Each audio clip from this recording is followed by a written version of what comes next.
Hosted by you/born with physics. I've been a long-time lurker here, and I just need to vent about this because I am incredibly depressed and feel alone. I went no contact with my family when I first left for college at 18. It lasted 2 years, but then it eventually became low contact because I felt guilty about not talking to them. My mom was extremely abusive. She would choke us, punch us in our backs, etc. You know how it goes. She never physically abused us when our dad was around, but the verbal abuse was enough to make him consider leaving her. Because of this, I have severe depression and PTSD, and I had to go on medical leave from college. My mom begged me to come home for around 2 months before I gave in. I missed having a family, and I am so stupid for being weak and giving in. Since I've been back, my mom has been doing weird things. She'll want me to get drunk with her, but I really can't drink because I'm on Celexa. When I refuse to drink, she'll give me the silent treatment for a few days. I'm always getting the silent treatment, and it hurts. Today, my mom asked me if I wanted to just live here and not go back to school. That made no sense. Why would I want to not complete my education? Also, I don't like the constant silent treatments, so I don't like being here. I told her that I'd rather go back to school. She started yelling about how I can just go to the community college here. She started crying about how I didn't love her, and my dad told her to stop being dramatic. My sister came in and asked what happened. When my mom told her, she didn't say anything and just went on her laptop. My twin sister is beyond crazy. She once stalked a man for 6 months because the guy told her that she didn't know what she was talking about and should shut up.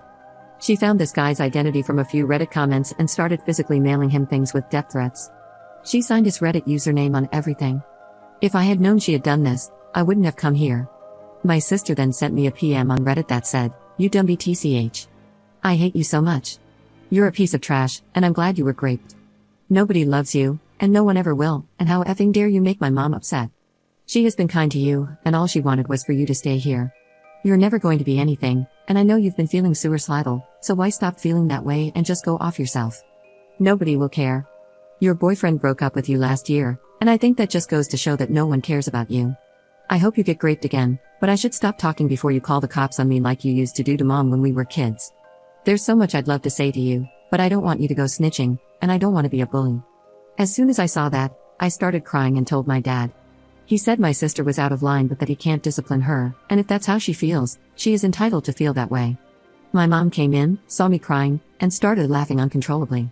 I asked my sister why she would do something like that when I've only been nice to her. I sent her like $400 a month when I was in school because my parents are poor.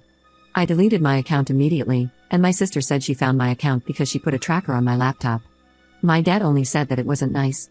I have no idea how to cope with this.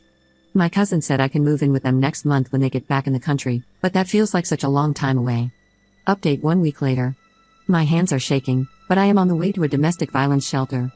I am very afraid. The family who was going to take me in said that my mom asked them not to get involved, and they don't want to make her mad. She didn't even have to know I was there. My entire family has known about the abuse, and they tell me it's awful but have never done anything. I look like a mess because it all happened so fast. An object was thrown at me, and nasty things were said. My life was threatened. I didn't even have time to shower yet. I am at the ER getting my medicine. The DV shelter is paying for it.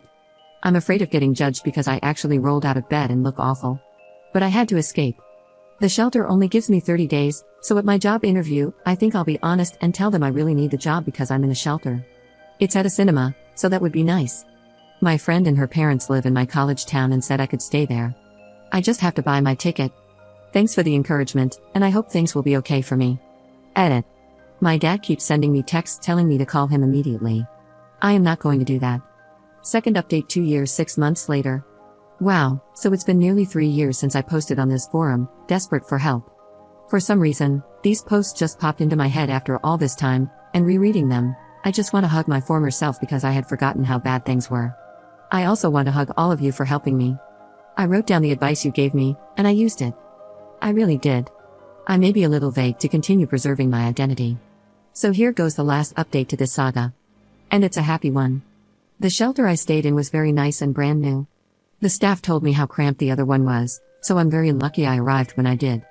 After the first day, my nerves relaxed, and I could just breathe. There were about 7 other women there, and we each had our own room with a nice bathroom. I was the youngest there, and the other women gave me advice about life, and they even did my makeup for interviews.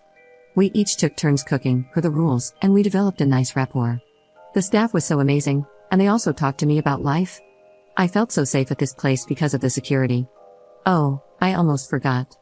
A church group came to give us quilts they had made, and I still have mine. Sometimes I snuggle with it and think about how far I've come.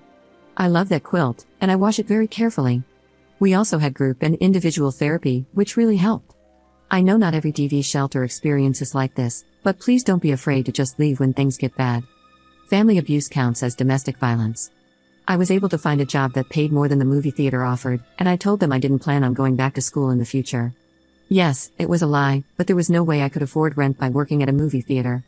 I decided to look for my own place instead of staying with a friend who offered because I needed stability, and if things went bad, I didn't really have a support net and would have to start over.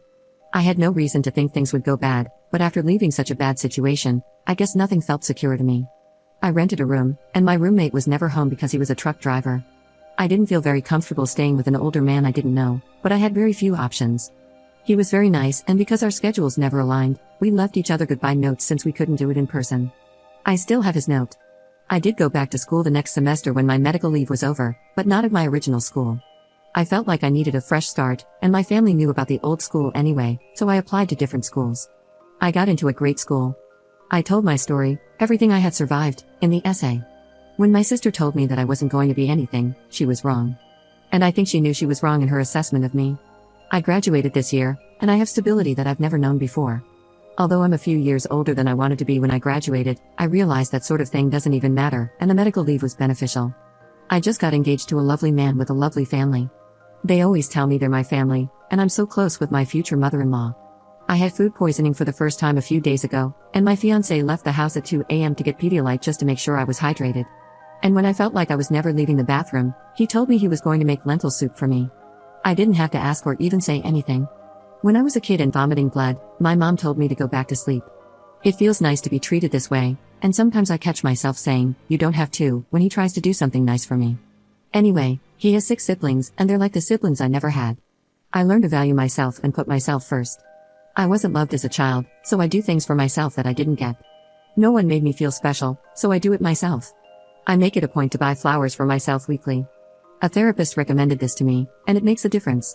No one cared that I was sick as a child, so I make sure that I rest and relax without disruptions when I'm sick. No one valued my personal time or space, so I have days where I don't even answer my phone and just spend time with myself. Things like that. Thanks again to everyone for helping me. When I made that last update, I was crying, and I really didn't think I was going to be okay. I was headed to a shelter with a 30-day stay, and I thought there was no way anything beneficial could happen in 30 days. I was very depressed and hopeless, and I had no idea things would have gone in such a positive direction.